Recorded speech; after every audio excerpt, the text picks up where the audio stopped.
Bonjour à tous et bienvenue à cette nouvelle édition de la revue de la presse camerounaise. Commençons ce matin avec le bi-hebdomadaire L'Indépendant qui parle d'un jeu de pouvoir dans l'affaire Savannah Énergie.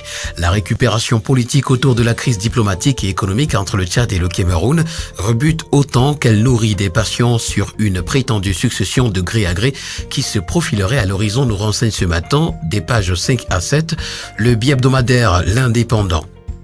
Le tri-hebdomadaire Le Soir, qui parle de l'affaire Savannah Énergie ce matin, nous renseigne au sujet de Frambia qu'il est blanc comme neige. Alors qu'une certaine presse avait identifié à tort le fils aîné du président Paul Biya comme celui qui, dans l'ombre, tire les ficelles pour le compte de Savannah Énergie, le vice-président Afrique de Savannah Énergie, Yassine Ouafi, a rétabli les faits dans toute leur véracité, arguant que Savannah Énergie, ses dirigeants, ses employés et ses conseils n'ont jamais eu de contact avec Frambia en rapport avec leurs transactions avec la SNH non seulement, mais aussi que cette personnalité camerounaise n'a jamais été impliquée dans leur interaction avec les autorités tchadiennes et camerounaises. L'information ce matin, vous la retrouverez aux pages 3 et 4. Pour l'hebdomadaire L'Avenir de Zéphirin Koloko, s'agissant également de cette affaire Savannah Énergie qui veut sacrifier Frambia. L'interrogation est posée en grande une. La voix des jeunes de marteler que Frambia est non coupable dans cette affaire de Savannah Gate. Nous avons également le quotidien Essingan qui livre le démenti de Frambia lui-même. Approché par le quotidien Essingan par rapport aux versions tendant à faire de lui la main noire cachée derrière l'opération d'acquisition des actifs de l'ex-ESSO par la société britannique Savannah Energy et sa filiale domiciliée aux Bahamas, Savannah Midstream Investment Limited, le fils aîné du chef de l'État Paul Biya, rejette formellement son implication. Une version concordante avec les dires du vice-président Afrique de Savannah, Yassine Ouafi, nous renseigne ce matin le quotidien Singan à sa page 3. L'hebdomadaire Meillon Messala parle ce matin des relations de bon voisinage en zone CEMAC qui nous présente la leçon magistrale de Paul Biya. C'est à retrouver des pages 6 à 7. Continuons ce matin avec le quotidien qui s'intéresse à la politique et nous renseigne que le président Biya et le RDPC n'ont jamais perdu dans le Nord. En petite une, on parle de la mise en place d'une plateforme d'authentification des diplômes, convergence de vues entre le MINFOPRA et le MINSUP. À la grande une de l'hebdomadaire Sans détour ce matin, forfaiture, l'Assemblée nationale reconnaît ses dérives.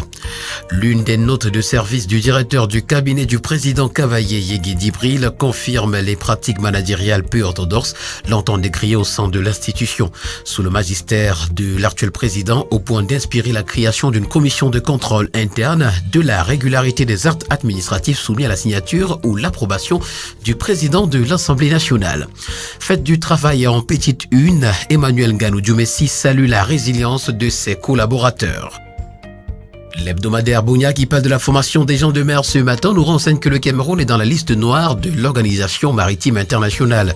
Le non-respect des normes de la formation maritime de la Convention STCW 1978 est en cause. Pour y sortir, le pays a fait appel à un consultant de l'OMI sur la question. La Terre Promise Hebdo qui parle de la vie des entreprises ce matin nous renseigne que le port autonome de Douala se porte bien.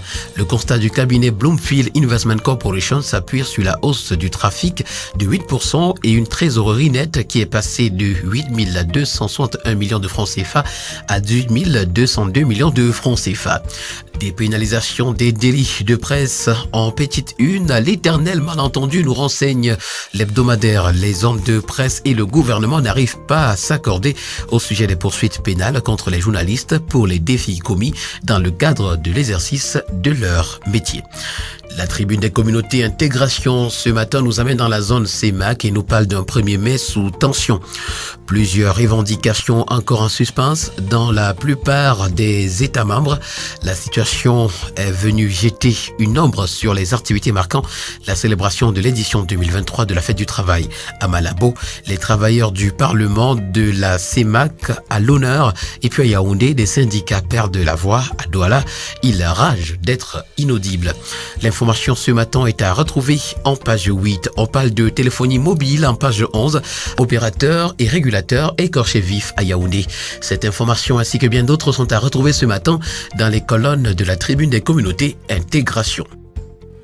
Nous parlons également de téléphone ainsi que d'internet ce matin avec le premier news magazine camerounais Défi Actuel qui nous présente une enquête sur les coûts. Face aux plaintes des consommateurs, gouvernement, régulateurs et opérateurs s'engagent pour une meilleure qualité du service. On parle santé ce matin avec le quotidien Éco-Santé qui s'intéresse à la Société camerounaise de néphrologie et nous présente en page 4 ce matin les grandes leçons du 4e congrès. Journée internationale de la sage-femme en petite une, la SFAC met en lumière le rôle de la sage-femme. Le quotidien dans son édition spéciale de ce matin s'intéresse à l'invasion programmée en République centrafricaine et nous présente Habib Ali comme celui qui veut déstabiliser le pays de Touadéra. D'après le commentaire que fait le quotidien ce matin, d'après certains services d'intelligence de quelques pays africains, dont certains rapports ont fuité, Habib Ali Ireka serait le nouveau chef rebelle que certains pays occidentaux à la réputation établie préparent depuis quelques mois pour une invasion de la RCA à partir des frontières du Tchad. Le quotidien Econews ce matin revient également sur la fête du travail et il nous parle des travailleurs qui cotisent pour fêter. La conjoncture actuelle a impacté négativement les célébrations de cette année. Sur les plus de 100 000 PME et grandes entreprises, à peine 20 000 ont organisé des réceptions pour les employés. Dans les ministères et entreprises parapubliques, la fête était presque morose. Retrouvons des analyses ainsi que des interviews ce matin des pages 6 à 7 du quotidien Econews. La lettre à la bourse ce matin s'intéresse à l'Afrique subsaharienne et nous présente 1140 milliards de dollars comme dette publique. Selon le rapport African Pulse de la Banque mondiale, 58% des pays africains subsahariens risquent un surendettement élevé. Ainsi, la vulnérabilité de leurs économies reste persistante.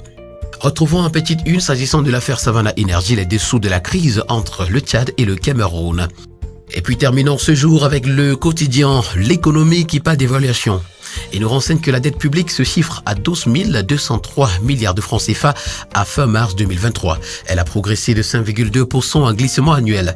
C'est entre autres ce qui ressort de la note de conjoncture que vient de publier la Caisse autonome d'amortissement. En petite une, s'agissant de commerce intérieur, retrouvons le top 5 des pays où le Cameroun s'approvisionne en vin.